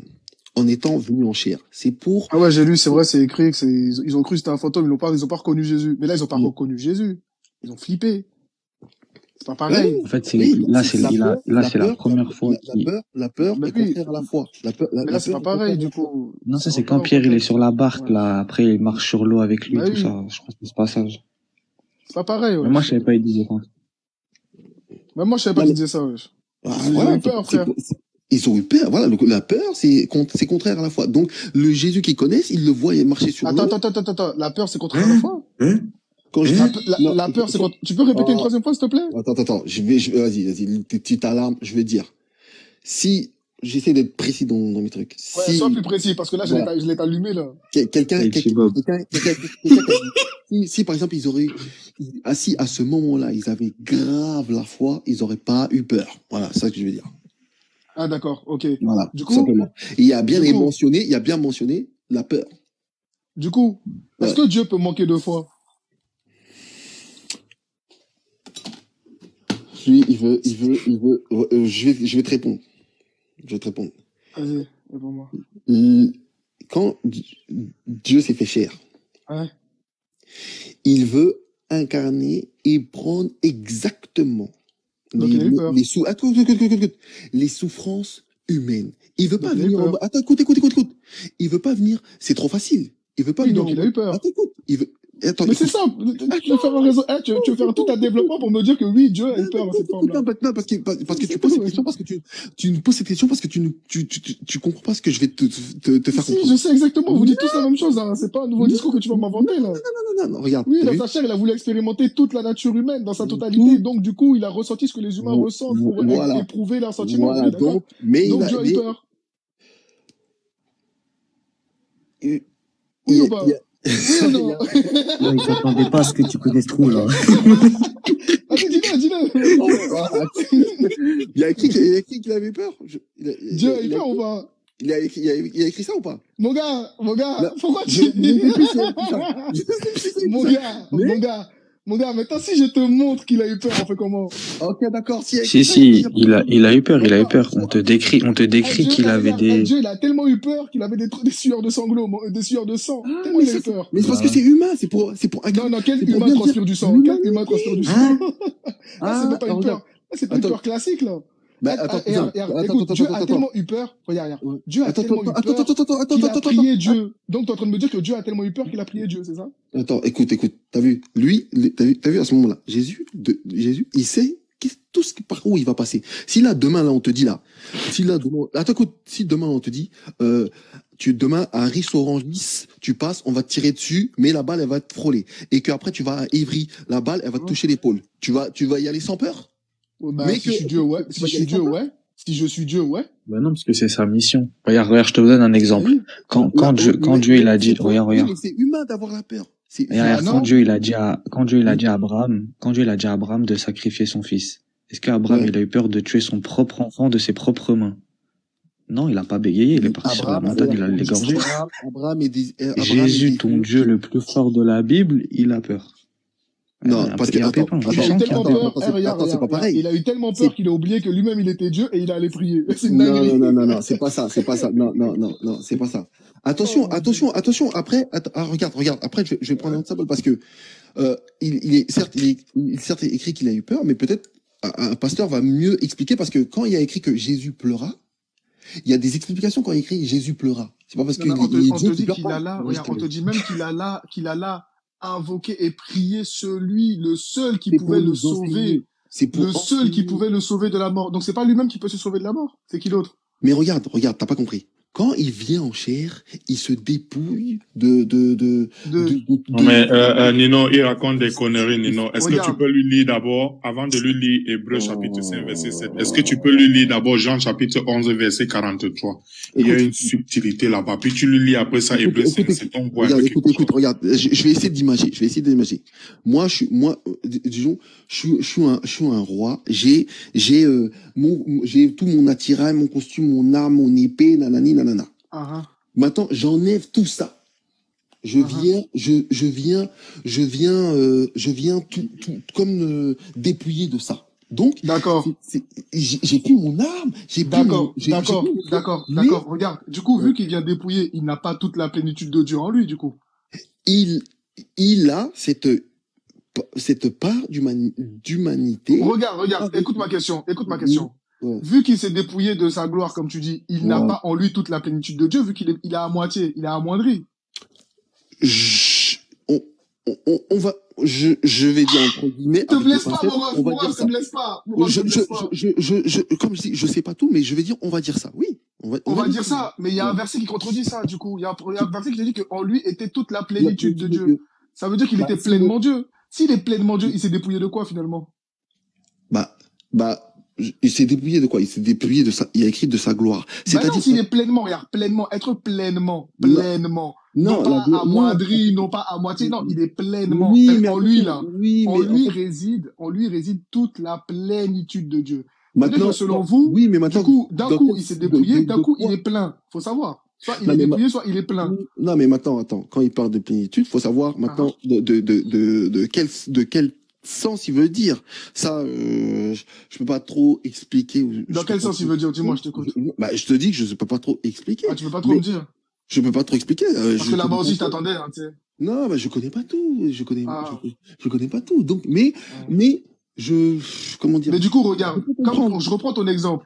Le roi en question, vu qu'il enlève son armure, sa couronne, son attirail et tout ça, là, il est dépouillé de quelque chose, d'accord? Mais maintenant, si je te dis que le roi s'est présenté à nous avec la plénitude de sa royauté, ça veut dire que il est pleinement le roi, tu sais que c'est le roi, il a son attirail du roi, du coup. D'accord. Sinon, il n'est pas pleinement le roi, t'es d'accord avec moi?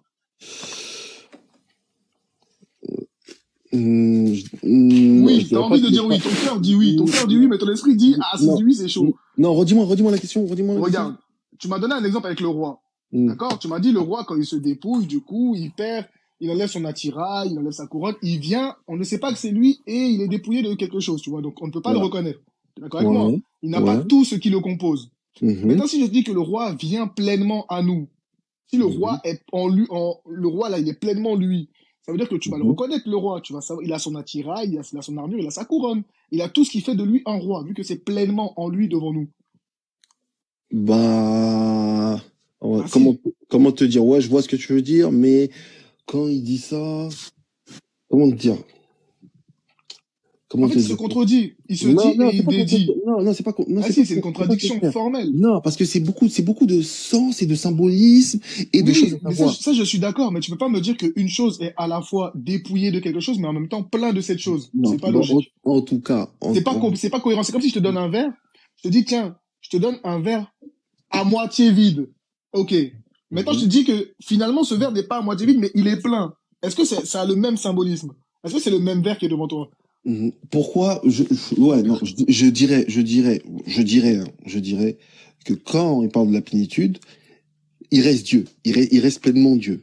Maintenant, dans sa plénitude humaine, ce qui fait que un humain, parce que un humain peut pas être un humain, comment dire,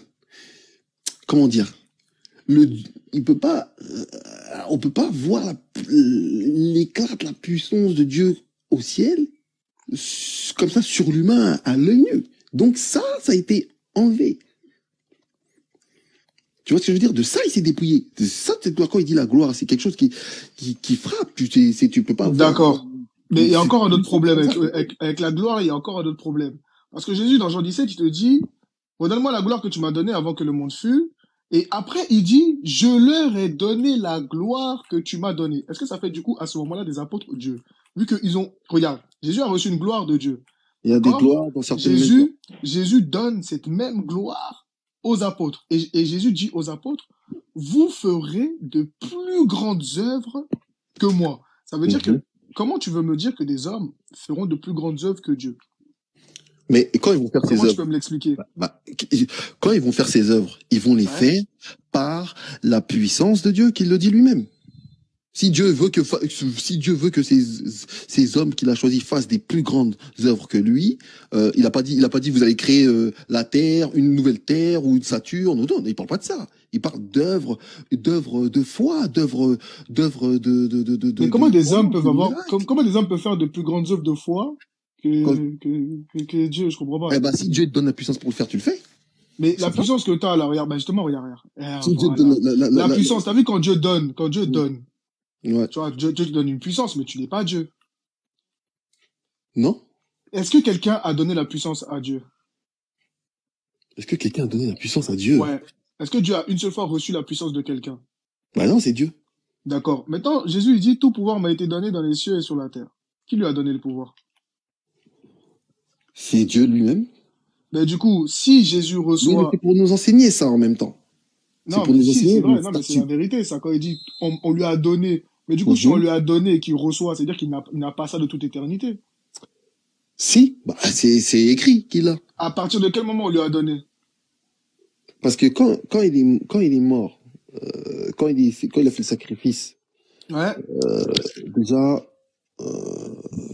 après, là, juste en disant ça, t'admets qu'à un moment premier, il n'avait pas, et à un moment second, il l'a eu. Ce qui fait qu'il ne l'a pas de toute éternité. Parce que tu peux mettre la chose dans le temps.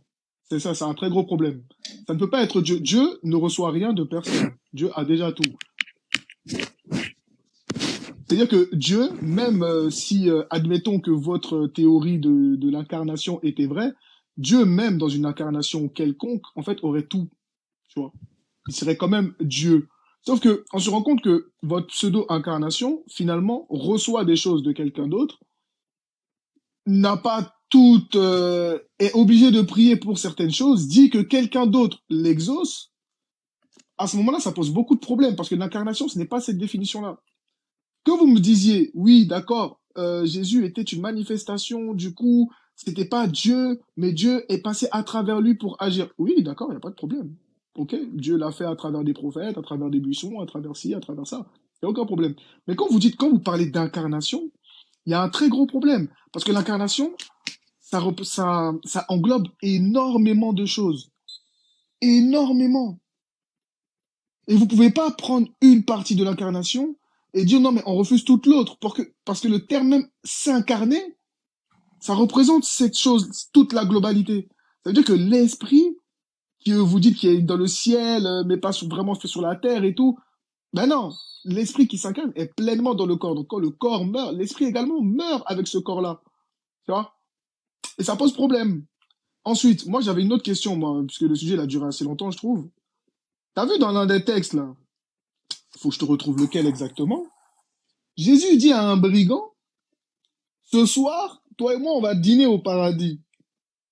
Tu connais ce texte? Bon ref, c'est pas le moment de bugger, gros. Ouais, dis-moi. Tu connais le texte où Jésus dit à un brigand, oui, toi et moi, ce soir, on dînera au paradis, je sais pas. Ouais, je connais. Tu connais ce texte? Ouais. Dis-moi, cette parole-là, c'est réalisé où, frérot? Quand il est en train de se faire crucifier. Oui, mais la réalisation de ça, à quel moment il allait dîner avec le mec? Il a dit ce soir, hein. Il a pas dit demain, dans 10 ans, ou t'inquiète, un jour on se trouvera au paradis. Il a dit ce soir. Bah, s'il a dit ce soir, c'était ce soir. Quand Jésus il est mort, il est allé où, s'il te plaît, frérot? Mais regarde, c'est pour ça que il est allé dans le séjour des morts, prêcher 3 jours et 3 nuits selon vos textes. Même si c'est pas vraiment là. Même si c'est pas vrai. Mais du coup, s'il est allé dans le séjour des morts et non au paradis, pourquoi il a fait une fausse promesse, là? Non. Bah, c'est pour ça que il a dit ce soir, nous dînerons ensemble. Il a pas dit ce soir, tu dîneras au paradis. Mais attends, je t'explique. C'est pour ça, c'est parce que c'est logique. Et le Dieu qui est lui-même à la croix, et c'est le même qui est au ciel. C'est pour ça que si lui, il dit, ce soir, tu seras avec moi dans le paradis, il sera avec le paradis. Donc le Dieu qui allait prêcher en enfer, c'était le même qui était au ciel. C'est ça? Attends. Voilà. Donc, il est avec le Dieu du paradis. Maintenant, qu'est-ce qu'il est parti faire 3 jours et 3 nuits en enfer? Il est parti prendre les clés de la mort et du séjour des morts. T'as capté? Il est parti terrasser l'ennemi. C'est Dieu qui a créé, la mort. C'est Dieu qui a créé l'enfer. Donc c'est pas le diable. Hein. Donc voilà. Donc il a arraché toute la puissance comme il y a écrit toute la puissance que l'ennemi avait. Voilà, c'est ça qui est écrit. Maintenant, est-ce que tu trouves ça logique dans ce que tu es en train de me dire là? Attends. Maintenant je t'explique. Lui-même, Jésus, il dit, Père, j'ai parlé, je n'ai pas besoin de parler à voix haute. Il y a un passage. Je me rappelle plus du passage, mais tu peux le trouver. Il y a un passage où il dit, je fais exprès de parler à voix haute pour que tes disciples entendent. Il y a un passage qui dit. Non, c'est pas pour que les disciples entendent, c'est pour que les gens croient que c'est toi qui m'as envoyé. Il y a ça aussi. Bon, voilà. Sinon, donc, s'il veut, il n'a pas besoin de le dire. Bah, c'est normal, parce qu'il dit que mon père m'exauce toujours. Lui-même. Non, c'est faux, parce qu'il dit que Père, tu m'exauces toujours. C'est ça la phrase. C'est qu'il dit Père, tu m'exauces toujours. Mais je fais ceci afin que les gens croient que tu m'as envoyé justement. Okay. En fait, le but de faire ça, c'est de faire comprendre aux gens que là, tout ce qu'il fait, c'est que par la volonté de Dieu et non pas par sa propre volonté. Lorsqu'il te dit les mêmes passages, ma nourriture est de faire la volonté de celui qui m'a envoyé. Voilà. Quand il dit, ouais, ce que je dis, je ne le dis pas de moi-même, mais c'est le Père qui m'a envoyé, qui m'a prescrit lui-même ce que je dois dire et annoncer. D'accord. Maintenant, toi, tu répètes ces paroles. Mais maintenant, reprends aussi la parole où il dit que moi et le Père, nous sommes un. Moi et le Père, nous sommes un. Tu comprends comment, s'il te plaît?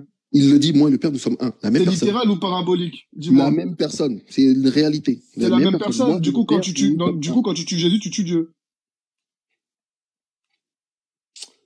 Ça sert à rien de souffler sur ta définition, mon pote. Moi et ma femme, nous sommes un. T'as vu, regarde. Du coup, voilà, exactement. Du coup, le même verset qui te dit que l'homme quittera sa femme et ils ne formeront qu'une seule chair. Je te réponds. Une chair. Comment? Chair. C'est chair. Bah justement, ça veut dire quoi? Ils ne formeront qu'un. Une seule chair, c'est former un. Une seule chair, c'est former un seul être. Comment un homme qui quitte sa famille va avec sa femme forme un seul être? Ça, c'est spirituel. C'est spirituel. C'est spirituel. C'est spirituel. Mais dans la réalité, ils ne sont pas un. Attends. T'as vu? Même ça, même l'apôtre Paul dans les apôtres, il dit que ça, c'est un grand mystère. Lui-même dit. Donc, il n'y a aucun mystère, mon pote. Il y a aucun mystère. C'est un grand mystère. Faut arrêter. Il n'y a aucun mystère, mon pote. Maintenant, Dieu ne fait rien sans l'avoir révélé à ses prophètes. Sors-moi un seul prophète qui nous a parlé de ton mystère, là. Vas-y, on t'écoute. Non, Dieu ne fait rien sans avoir révélé son secret à ses serviteurs, les prophètes. Oui, du coup, le secret, donc il n'y a pas de mystère, mon pote. Maintenant, donne-moi un seul prophète. Donne-moi la parole de Moïse qui nous parle de Trinité, de son Dieu, qui se divise en plusieurs, là, c'est pas qu'il se divise, c'est qu'il a toujours été comme ça. En fait, la Bible dévoile Dieu petit à petit. Mais c'est quoi, on te dit Dieu est unique. C'est quoi l'unicité, s'il te plaît? C'est quoi l'unicité? Unicité. Mais le terme unicité, tu peux sais ce que c'est unicité? Non, regarde. T'as vu, Dieu qui est au ciel, il a eu besoin de descendre sur terre. Tu entends ce que tu dis? Est-ce que tu entends ce que tu dis? Il a eu besoin. Est-ce que tu entends ce que tu dis? Il a eu besoin. Quand je dis, bon, vas-y, je me suis trompé du mot. Vas-y. Dieu a voulu sauver l'humain. Pourquoi? Mais dans ce cas-là, regarde, si Dieu a voulu sauver l'humain, pourquoi il l'a exterminé plus tôt? C'est réel, écoute. Au fait, regarde, je vais te dire, je vais te répondre. Pourquoi il a exterminé qui? Écoute, en fait, Dieu n'a pas besoin de descendre sur la terre. Dieu n'a pas besoin de descendre sur la terre. En fait, non, attends, je vais te répondre. T'as vu? Regarde. T'as dit Dieu voulait sauver tu as dit Dieu voulait sauver l'humain. Est-ce qu'il voulait le sauver de toute éternité ou c'est un plan qu'il a fait au cours de la route?